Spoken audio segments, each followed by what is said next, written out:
You think that maybe we shouldn't be so... Apa yang terjadi kalau restoran bintang 5 ternyata dipimpin oleh seekor tikus? Bukan chef berbakat, bukan juga manusia bertangan emas, tapi makhluk kecil yang biasanya malah bikin restoran ditutup sama dinas kesehatan. Bayangin aja, kamu lagi makan makanan mahal di restoran mewah, tiba-tiba dapurnya diperiksa. Dan boom, ternyata chefnya bukan manusia, tapi segerombolan tikus. Ini bukan hoax. Ini juga bukan teori konspirasi. Ini adalah cerita asli. Maksudnya ini adalah cerita dari film Ratatouille. Sebuah film yang dianggap inspiratif. Tapi kalau kita pikir ulang, ini kisah penipuan terbesar dalam dunia kuliner. Jadi, apakah Remy ini pahlawan atau master manipulator yang sukses menipu seluruh Paris? Mari kita bongkar alurnya satu persatu.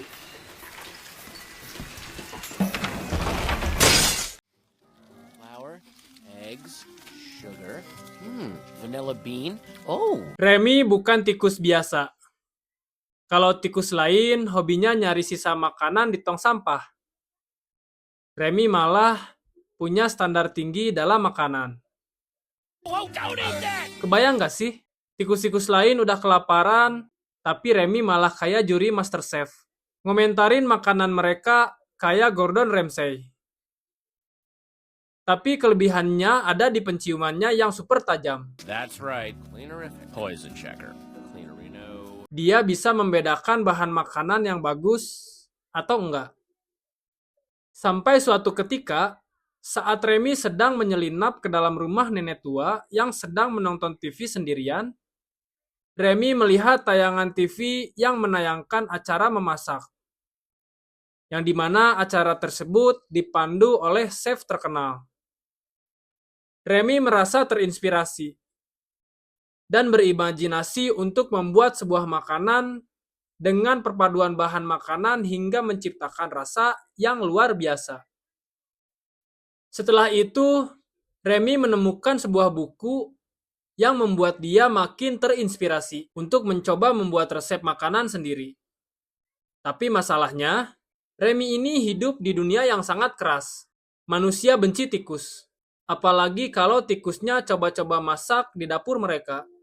Tapi itu tidak menyurutkan semangatnya untuk membuat sebuah masakan yang lezat. Remy mencari bahan-bahan bumbu yang ia butuhkan di rumah nenek tua tempat koloninya bermarkas. Hingga sebuah musibah melanda koloninya.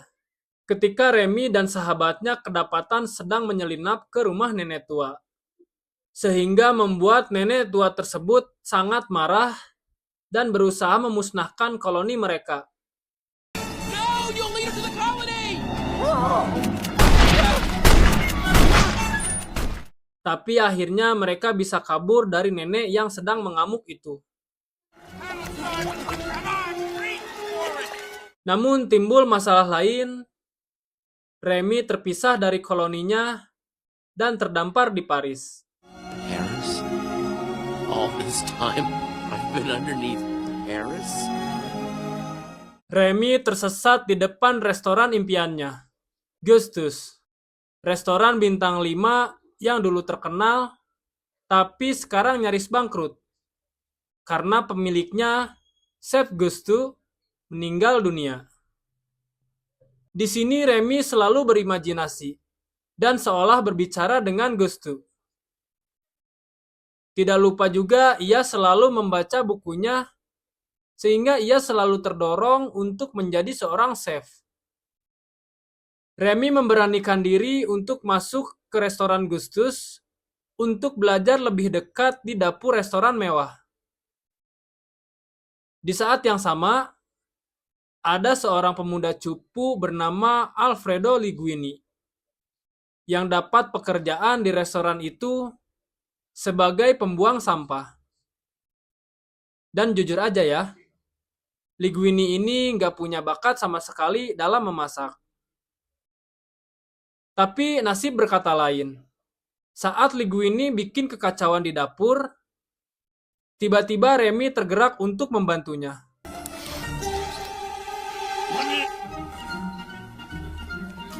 Dan disinilah awal operasi penipuan kelas kakap itu dimulai.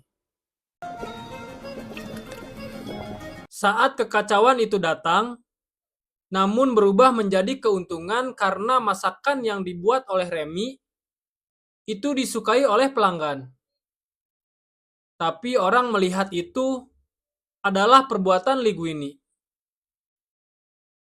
Dan Linguini ditantang untuk membuat makanan itu kembali dengan rasa yang sama. Linguini sadar kalau tikus itu yang memasaknya.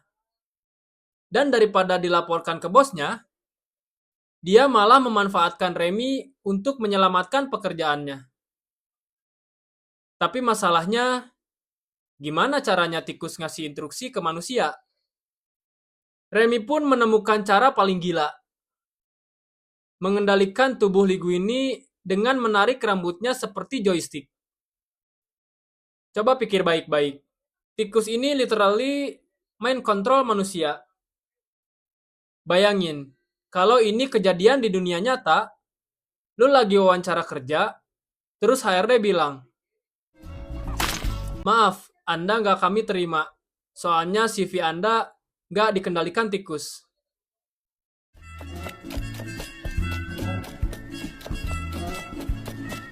Lanjut, dengan trik itu, Linguini tiba-tiba jadi superstar di dunia kuliner.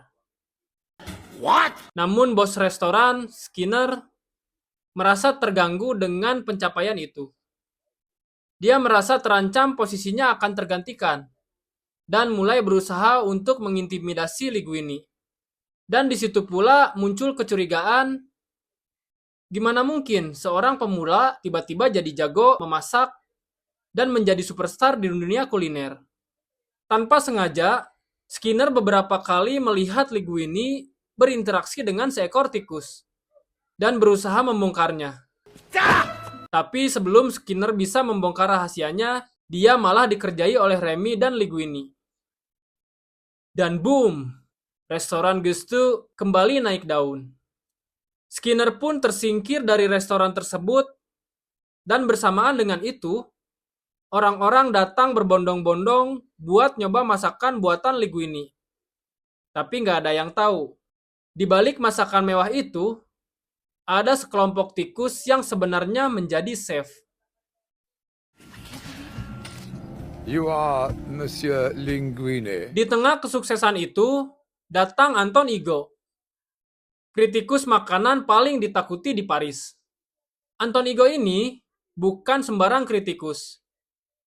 Dia kayak Thanosnya dunia kuliner. Sekali dia kasih review buruk, restoran bisa langsung bangkrut. Lalu dia menantang Linguini untuk menyajikan hidangan terbaiknya. Tapi masalahnya, sebelum Anton Ego datang ke restoran, Skinner yang masih bersikeras ingin membongkar sosok di balik kesuksesan Linguini itu, selalu mengintai Linguini sampai suatu hari, saat Remy sedang berada di luar restoran, Remy tertangkap oleh Skinner dan disekap dalam bagasi mobil.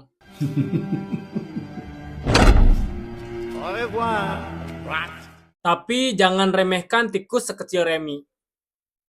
Dia berhasil kabur dan kembali ke restoran.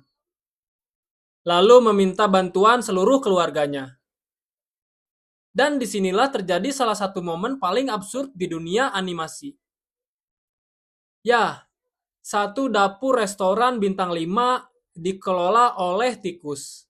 Whoa! Compose the sound like you were painting a picture! Not too much vinaigrette on that salad composé! Tapi hasilnya, masakan mereka tetap enak. Remy akhirnya memutuskan untuk menyajikan ratatouille, hidangan sederhana yang mengingatkan Anton Ego pada masa kecilnya. Dan boom!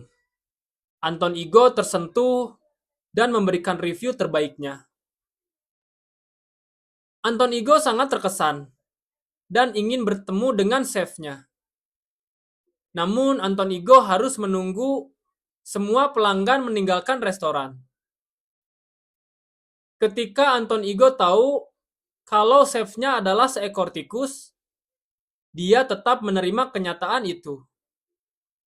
Namun sayangnya, setelah kejadian itu, restoran Gustu akhirnya ditutup. Karena dinas kesehatan gak bisa menerima fakta bahwa restoran itu dipenuhi oleh tikus.